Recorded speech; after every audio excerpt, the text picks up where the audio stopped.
For most people, countries located in North Africa are much different from the rest of Africa. Usually they speak Arabic and are counted as Arab countries, playing a significant role in the Middle East. Compared to countries like Nigeria or Ethiopia, North African countries like Algeria or Morocco have entirely different people, customs, and cultures. But why? Well, the answer lies in their geography, which shaped a different history. And today, despite being located on the African continent, the North African countries have a different trajectory. Even though it's true that an entire continent cannot be homogeneous, North African countries appear more different than similar. But how and when did that happen? Welcome to a new episode of Black Afrique Diary, a channel where we talk about Black African history, culture, arts, and civilization. It's a place where you will see the real picture of Black Africa, its stories, and the events defining it. In this episode, we will tell you about the little-known and heard history of North Africa. Let's get started.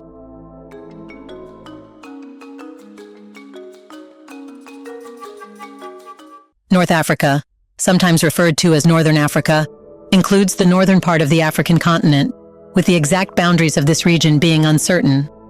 Some definitions extend from the Atlantic shores of Western Sahara in the west to Egypt and Sudan's Red Sea coast in the east. However, in most cases, the widely accepted boundaries include Algeria, Egypt, Libya, Morocco, Tunisia, and Western Sahara, the latter being a territory disputed between Morocco and the partially recognized Sahrawi Arab Democratic Republic. Northwest Africa has been inhabited by the Berbers since the beginning of recorded history, while the eastern part of North Africa has been home to the Egyptians. In the 7th and 8th centuries, Arabs from the Arabian Peninsula swept across the region during the early Muslim conquests. These Arab migrations to the Maghreb began immediately after, significantly altering the demographic landscape of North Africa in favor of the Arabs. Over time, many Berbers and Egyptians gradually merged into Arab Islamic culture. The countries and people of North Africa share a significant amount of genetic, ethnic, cultural, and linguistic identity and influence with the Middle East and West Asia, a process that began with the Neolithic Revolution around 10,000 BC and pre-dynastic Egypt. North African countries are also a major part of the Arab world, with Islamic and Arab influences remaining dominant. Geopolitically, North Africa is often associated with the Middle East to form the Middle East-North Africa region. But let's explore the geography of North Africa in detail. This region is defined by three main features: the Sahara Desert to the south, the Atlas Mountains to the west, and the Nile River and its delta to the east. The Atlas Mountains stretch across northern Algeria, Morocco, and Tunisia, forming part of the same fold mountain system as those in southern Europe. As these mountains extend south and east, they gradually transition into steppe landscapes before meeting the vast Sahara Desert, which covers over 75% of North Africa. The highest peaks are found in the High Atlas Range in south-central Morocco, where snow-capped summits are common. South of the Atlas Mountains lies the unforgiving, vast and arid Sahara Desert, the largest sand desert in the world. This desert features wadis or dry riverbeds that only flow after rare rainfalls.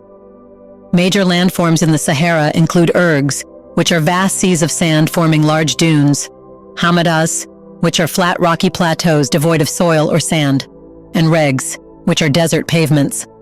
The Sahara dominates southern Algeria, Morocco, Tunisia, and most of Libya, with only Tripolitania in the northwest and Cyrenaica in the northeast escaping its reach. Similarly, most of Egypt is desert except for the fertile Nile River Valley, which forms a narrow, lush strip running the length of the country. Fertile agricultural land in North Africa is mainly found in the sheltered valleys of the Atlas Mountains, the Nile Valley and Delta, and along the Mediterranean coast. These areas produce a variety of valuable crops, including cereals, rice, and cotton, as well as timber like cedar and cork. Typical Mediterranean crops such as olives, figs, dates, and citrus fruits also thrive here. The Nile Valley is particularly fertile, supporting the majority of Egypt's population. Now, let's discuss the region's ethnic composition before we go into history. The people of North Africa are generally categorized according to the major geographic regions: the Maghreb, the Nile Valley, and the Sahel. Modern Standard Arabic is the official language across North Africa. In Algeria and Morocco, Berber is also recognized as an official language.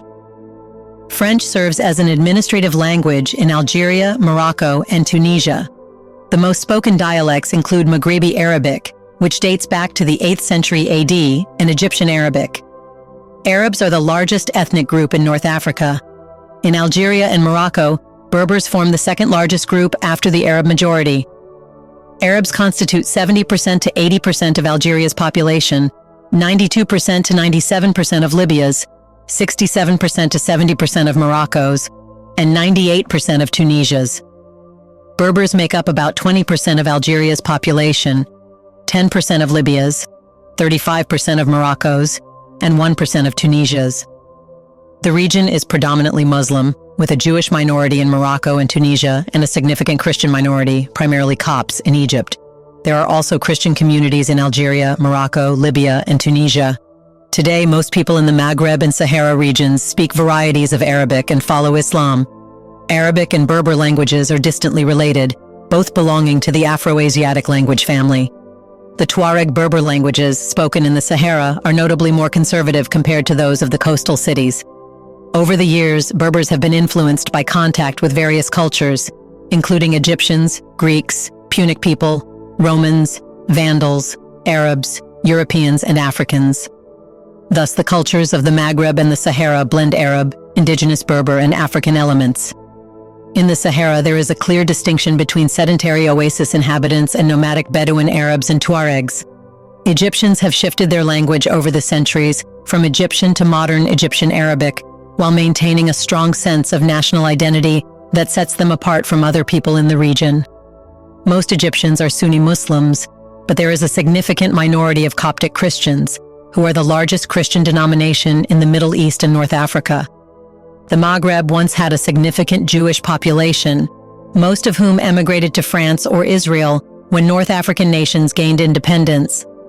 Before the establishment of Israel, there were about 500,000 Jews in northern Africa, including both Sephardi Jews, who were refugees from Spain, France, and Portugal from the Renaissance era, and indigenous Mizrahi Jews. Today, fewer than 3,000 Jews remain in the region, mostly in Morocco and Tunisia, and are primarily part of a French-speaking urban elite. Before we continue further, tell us, are you enjoying the video? If yes, please like and share the video and subscribe to our channel to watch more videos on Black Africa. Let's continue now. Now let's talk about North Africa's history.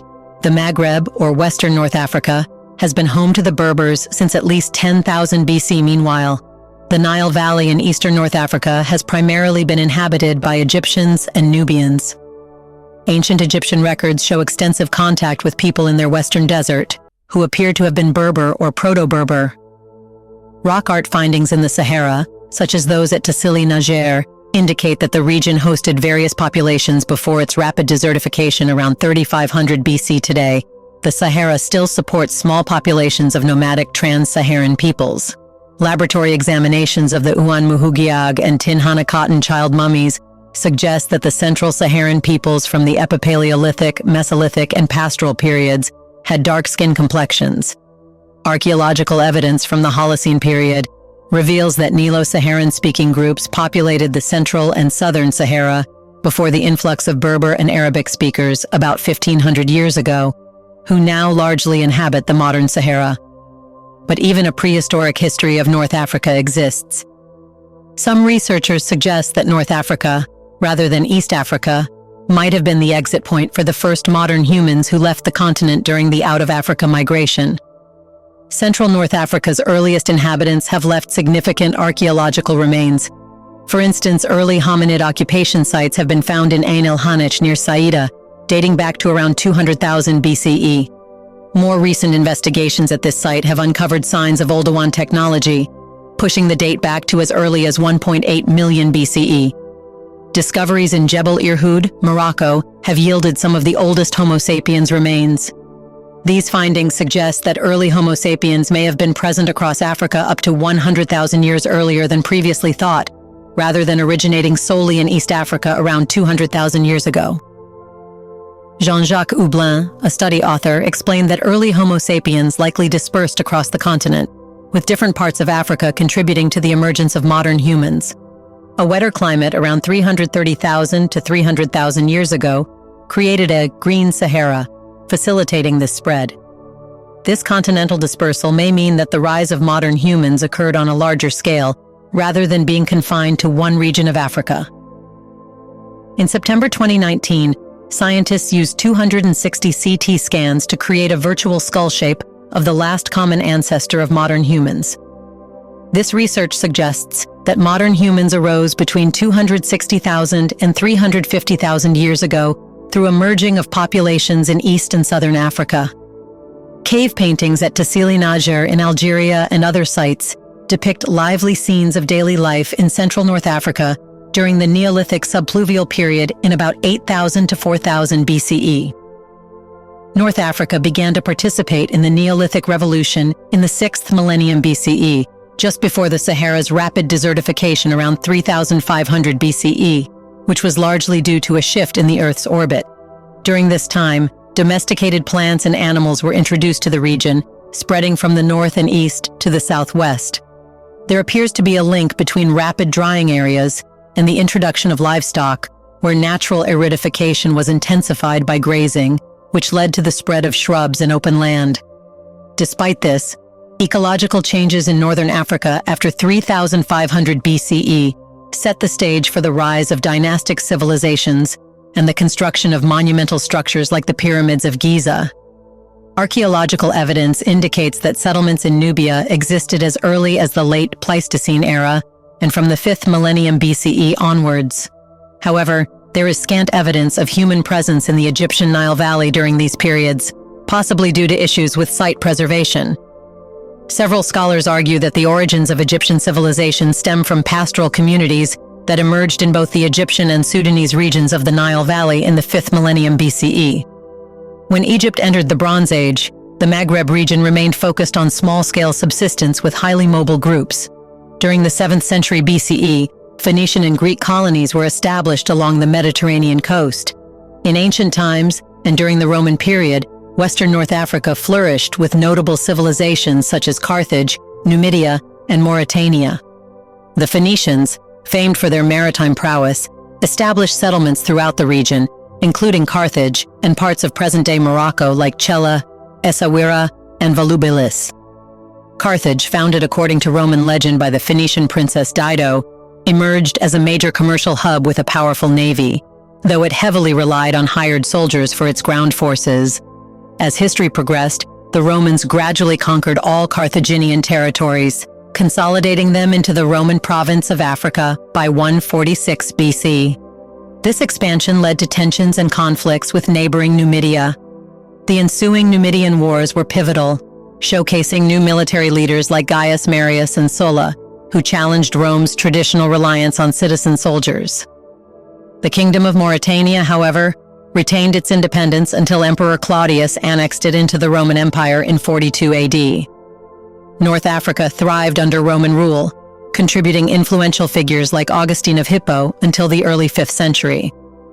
Yet declining Roman leadership opened the door for the Vandals, a Germanic tribe, to invade and conquer North Africa, a critical blow to the Western Roman Empire's stability.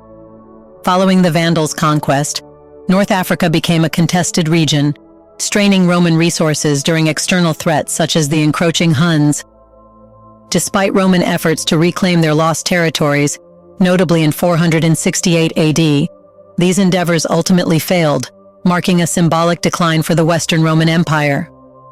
By 476 AD, the Western Roman Empire faced its final collapse as Odoacer, a general of the Heruli, deposed the last Roman emperor. Trade routes between Europe and North Africa persisted until the arrival of Islam. Throughout these turbulent periods, the Kabyle people of North Africa exhibited remarkable resilience, maintaining their independence even during the tumult of the Arab conquests. From the Arab conquest to modern times, North Africa has seen significant changes in its political and cultural landscape. The early Muslim conquests, completed by 640, brought most of the region under Muslim rule by 700. In response, indigenous Berbers began forming their own political entities, such as in Fez and Sijil Massa. By the 11th century, the Almoravid dynasty, a reformist movement, extended its influence southward into sub-Saharan Africa. However, North Africa's once thriving civilization faced internal strife and external invasions, notably from the Banu Sulaim and Banu Hilal tribes. These conflicts led to a collapse in the region's population and prosperity, with lands ravaged by the Banu Hilal invaders turning into arid deserts, as observed by Ibn Khaldun. During the Middle Ages, much of North Africa fell loosely under the control of the Ottoman Empire. The Spanish Empire also made inroads, conquering several coastal cities between the 16th and 18th centuries. During the 18th and 19th centuries, North Africa came under the control of colonial powers such as France, the United Kingdom, Spain, and Italy. By the mid-20th century, however, a wave of independence movements swept across the region. By the 1950s and 1960s, and continuing into the 1970s, all North African states except for small Spanish-held territories in northern Morocco and parts of the Sahara had gained independence from their European colonizers. In the 1960s, the European Economic Community, later the European Union, began forging economic and socio-political ties with the Maghreb states. The Treaty of Rome invited Morocco and Tunisia to engage in agreements with the EEC, aiming to boost trade and mutual influence between Europe and North Africa. Despite initial hopes, the global Mediterranean policy established in 1972 failed to deliver substantial economic benefits for either side. Complications arose as the EEC tightened trade regulations with the Maghreb due to security concerns and internal European conflicts, such as the fall of the Berlin Wall. Concurrently, the Maghreb countries grappled with their own socio-political challenges, exacerbated by events like the Gulf War in 1991. Despite ongoing trade relations, the global Mediterranean policy was ultimately viewed as falling short of its intended goals. Recent history in North Africa has been marked by the Arab Spring, a widespread protest movement that began with revolutions in Tunisia and Egypt. These uprisings led to the overthrow of entrenched governments and triggered civil war in Libya. Algeria and Morocco also experienced significant protests, although on a smaller scale, resulting in considerable loss of life and upheaval across the region. Do you think that North African countries are different because Arabs influenced them? Isn't it true that the North African region is always ignored and not talked about, despite having great influence on the rest of Africa? In the comment section right below, share your thoughts on what North African countries and remaining African countries think about each other. Do you want to watch more videos like this one? If yes, subscribe to our channel and press the bell icon next to it. We bring videos on Black Africa, its history, rich arts and culture, and things the world should know about. Thanks for watching, and until the next video, stay tuned.